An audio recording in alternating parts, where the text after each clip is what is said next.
Frères et sœurs bien-aimés, je vous salue dans le nom de Jésus et je bénis Dieu pour la vie qu'il donne à chacun de nous.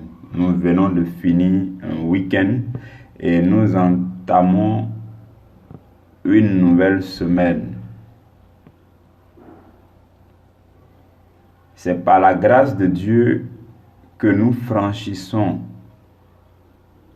la porte de cette semaine. C'est par la fidélité de Dieu qu'il lui a plu de nous donner accès à cette semaine. Et c'est aussi parce que Dieu compte aller loin avec chacun de nous qu'il nous a fait la grâce d'accéder à cette semaine. Je bénis Dieu tout particulièrement pour la vie de mon ami et frère, mon frère de sang. Je me rappelle, en toute sincérité, je me suis souvenu de son anniversaire il n'y a vraiment pas si longtemps. C'est son anniversaire aujourd'hui. Mes oreilles sont tellement renversées maintenant, je n'ai pas pu lui écrire quelque chose. C'est une grave erreur et je profite de ce moment pour demander au Seigneur de bénir sa vie de façon toute particulière. De bénir sa vie comme il a décidé de bénir la vie de chaque personne sur ce groupe-là. Que la main du Seigneur demeure sur sa vie et que cette nouvelle année soit pour lui une année de gloire, une année de percée spirituelle, une année de découverte des choses mystérieuses et cachées de Dieu, une année de grande bénédiction, une année où Dieu lui dévoilera, comme à vous et à moi, sur ce groupe-là, où Dieu lui dévoilera les choses qui vont lui permettre de prendre de l'envol.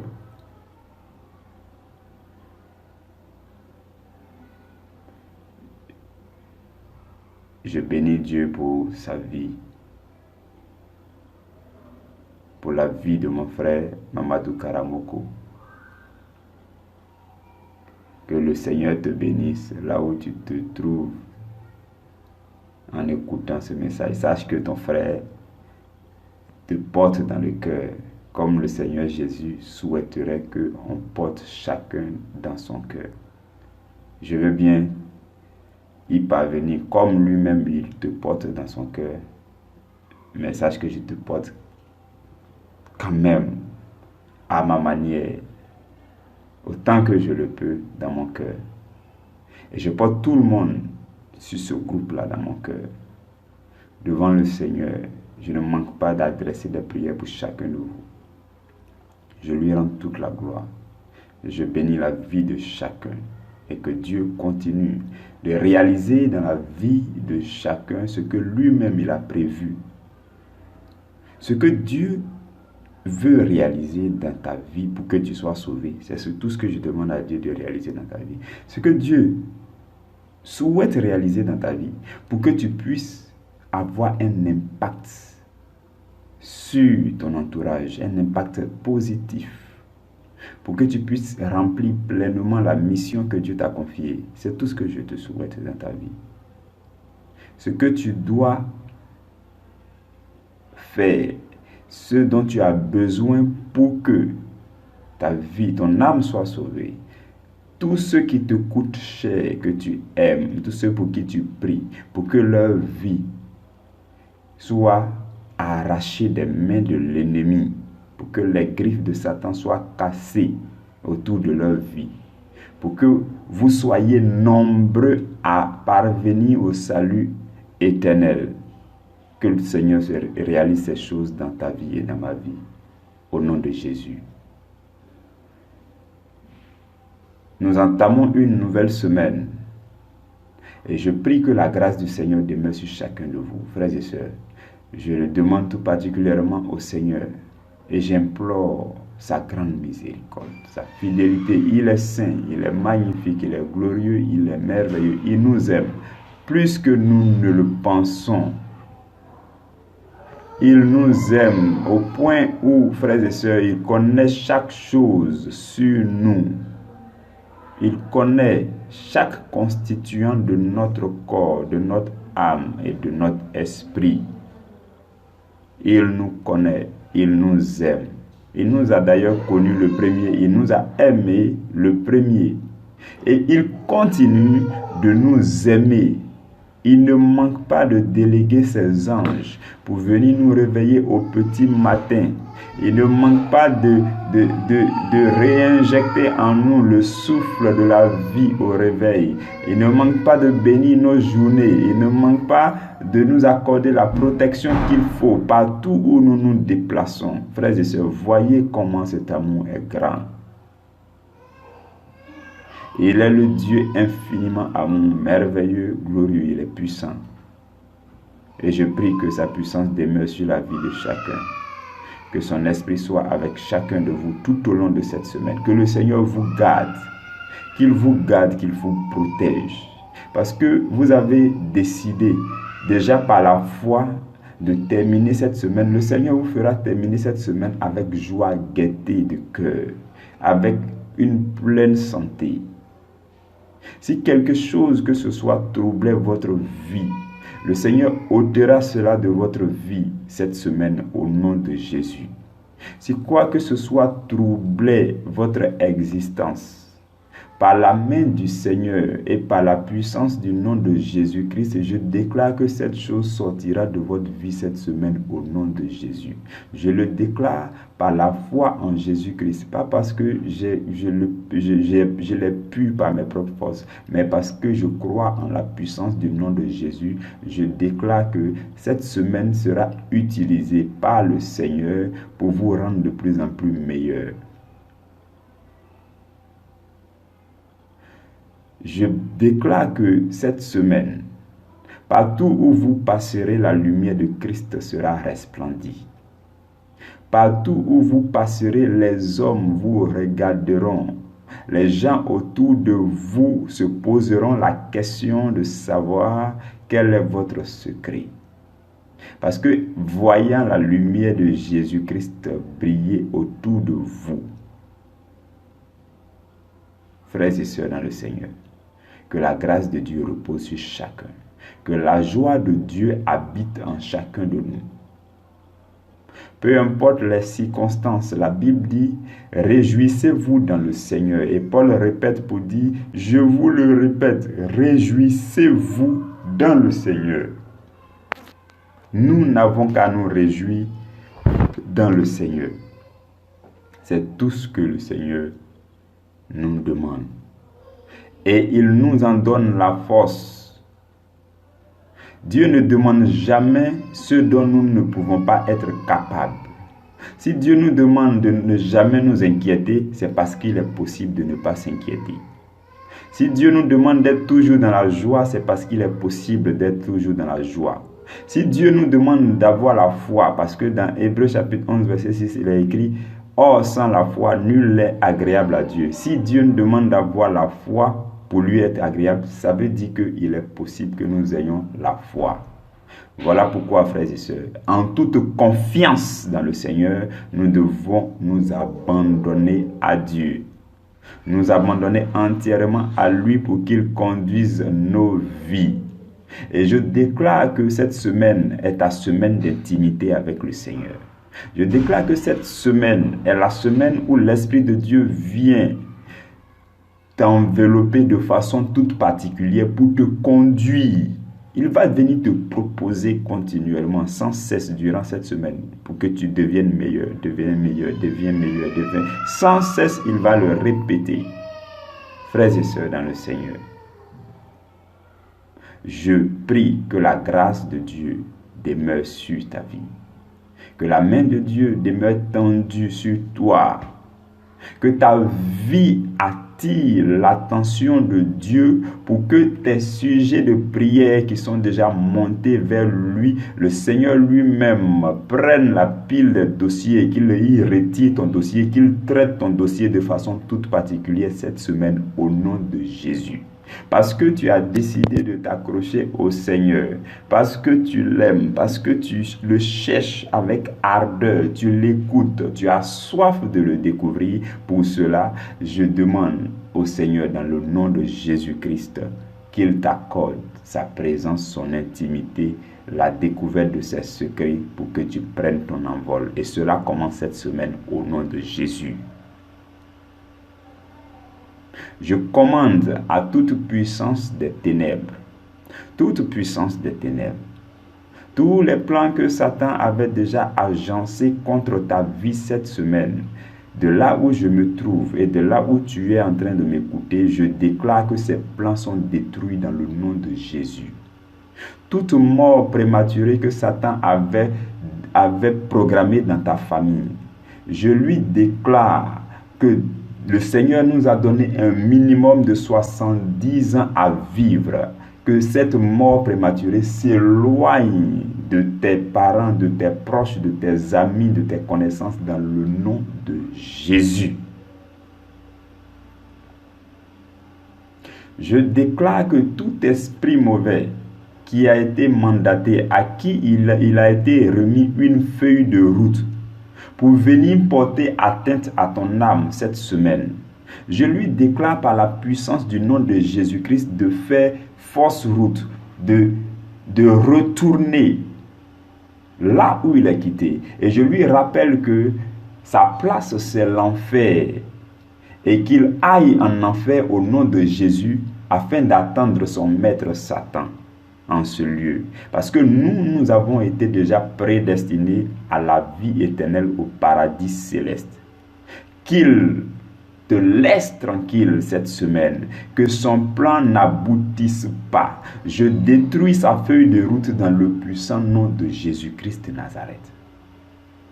En cette même semaine, j'implore le Père Céleste qui nous demande de lui demander des choses excellentes par la foi pour que nous recevions. Je l'implore pour que le sang de son Fils bien-aimé couvre ta vie partout où tu passeras. Le sang de Jésus-Christ couvre ta vie. Et le sang, puisque la vie d'un homme se trouve dans son sang, et que dans le sang de Jésus se trouve la vie de Dieu, la présence de Dieu t'accompagne partout où tu te déplaceras, partout où tu te retrouveras en cette semaine au nom de Jésus. Je bénis le puissant nom de Dieu qui nous rend victorieux, en toutes ces choses. Amen. Mes frères bien-aimés, toute cette semaine, nous allons parler de l'art de la méditation fructueuse. Ce sera le thème de la semaine. C'est vrai que le thème du mois, c'est la foi. Donc, cette semaine, nous allons parler de l'art de la méditation fructueuse. Et le sous-thème aujourd'hui, nous allons être brefs là-dessus pour que demain nous puissions entrer réellement dans le vif du sujet. Le sous-thème aujourd'hui, c'est prendre un temps de méditation, c'est offrir un sacrifice agréable à Dieu. Frères et sœurs dans le Seigneur, le fait de prendre un temps de méditation, c'est offrir un sacrifice agréable à Dieu. Pourquoi est-ce que c'est offrir un sacrifice agréable à Dieu? Sacrifice agréable parce que lorsque vous prenez un temps de méditation, c'est une portion de temps que vous consacrez dans la présence de Dieu. Dieu nous donne tous 24 heures. Et sur ces 24 heures, vous décidez de prendre une quinzaine de minutes, une dizaine de minutes, une vingtaine de minutes, une trentaine de minutes, une heure, par exemple, pour consacrer cette portion de temps dans sa présence. Donc, c'est un sacrifice que vous faites. Vous offrez cette portion de temps-là à Dieu et vous lui offrez en sacrifice. Mes frères et sœurs, souvenez-vous que tout ce que nous offrons à Dieu doit être quelque chose d'agréable, que Dieu doit agréer, qui doit être un sacrifice agréable à Dieu. Donc cette portion de temps-là doit aussi être agréable. Voilà pourquoi le temps que vous consacrez à la méditation doit être un temps qui plaît à Dieu. Ce n'est pas après avoir bouffé tout votre temps, vos 23h45 que vous allez offrir la toute dernière partie à Dieu. Vous pouvez offrir la dernière partie à Dieu, il n'y a pas de souci. Mais si le Seigneur nous a inspirés pour faire cette émission, ton pain de la première heure, c'est justement parce que tous les amoureux de Dieu doivent offrir à Dieu les prémices de leur journée. Et les prémices de notre journée, c'est à partir de minuit, les 30 premières minutes. Et c'est ce que nous faisons. Pour certains, c'est au réveil. Dès qu'ils se réveillent, la première partie de leur journée, ils écoutent le pain. C'est la méditation d'ici. Ça peut être la méditation d'ici, ça peut être la méditation d'un livre que tu as en main chez toi à la maison. Ça peut être la méditation de la parole de Dieu. Mais en tout cas, tu dois offrir une partie importante, une bonne partie, une meilleure partie de ton temps dans la présence de Dieu. C'est ça, le sacrifice du temps pour la méditation. Ensuite, prendre un temps de méditation, c'est offrir aussi un sacrifice agréable à Dieu parce que durant ce temps, Dieu demande toute ton attention. Durant le temps de lecture et de méditation de ta Bible, ou bien durant le temps d'écoute d'une prédication, Dieu demande toute ton attention. Il le demande, il veut. C'est comme un fils qui parle à son père et qui en même temps est attentionné à d'autres choses. C'est-à-dire, il parle à son père, mais il parle avec d'autres à côté, il parle avec d'autres ici, il joue sur son téléphone, ainsi de suite. Même parmi nous sur cette terre, ce père-là va trouver que ce fils est irrespectueux. Il en est de même pour Dieu. Quand nous nous présentons devant Dieu, frères et sœurs, dans la méditation, c'est pour échanger avec lui, c'est pour recevoir de Dieu. C'est pour que son esprit nous aide à recevoir les choses spirituelles. Et donc Dieu a besoin de toute notre attention pour que nous puissions recevoir de lui. C'est en cela que prendre un temps de méditation, c'est offrir votre attention à Dieu. Toute votre attention. Vous décidez de consacrer votre attention à Dieu. Vous décidez de donner en sacrifice votre attention. Troisième chose que vous devez offrir à Dieu en sacrifice durant le temps de méditation, c'est votre cœur. Dieu demande votre cœur. La Bible dit que Dieu est esprit. Et donc, nous estimons que Dieu ne parle qu'à notre esprit, parce que la nature divine qui est en nous, la chose spirituelle qui est en nous, qui est l'image de Dieu, c'est notre esprit. C'est pourquoi la Bible dit que Dieu nous a créés à son image et selon sa ressemblance. Donc, c'est l'esprit que Dieu nous a donné qui communique avec l'esprit de Dieu. Et notre esprit se trouve dans notre cœur. C'est pourquoi, pour la méditation, nous devons offrir notre cœur à Dieu. Nous devons consacrer notre esprit à Dieu. Pour que Dieu, par son esprit, parle à notre esprit. Pour que nous puissions recevoir de Dieu le sens profond de tout ce que nous lisons. C'est cela, le sacrifice du cœur. On sacrifie, première chose, notre temps. Une portion de notre temps. On sacrifie, deuxième chose, toute notre attention. Et troisième chose, on offre à Dieu notre cœur durant ce temps de méditation. Frères et sœurs, voilà pourquoi le fait de prendre un temps de méditation est semblable à offrir un sacrifice agréable à Dieu. Nous allons nous arrêter là aujourd'hui et nous allons poursuivre demain avec un autre sous-thème, selon le programme qui a été diffusé sur le groupe. Que la grâce de Dieu soit sur vos vies. Je bénis le nom de Dieu parce qu'il nous aime. Je lui rends toute la gloire parce qu'il nous aime. Non pas parce que nous l'aimons, mais parce que lui, il nous aime.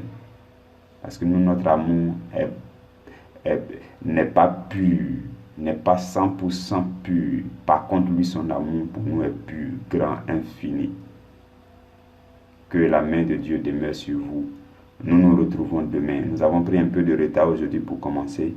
Mais quoi qu'il en soit et quoi qu'il en a été, on a toujours diffusé les pains. Ça, c'est la fidélité du Seigneur. Et il le fait toujours parce qu'il est fidèle.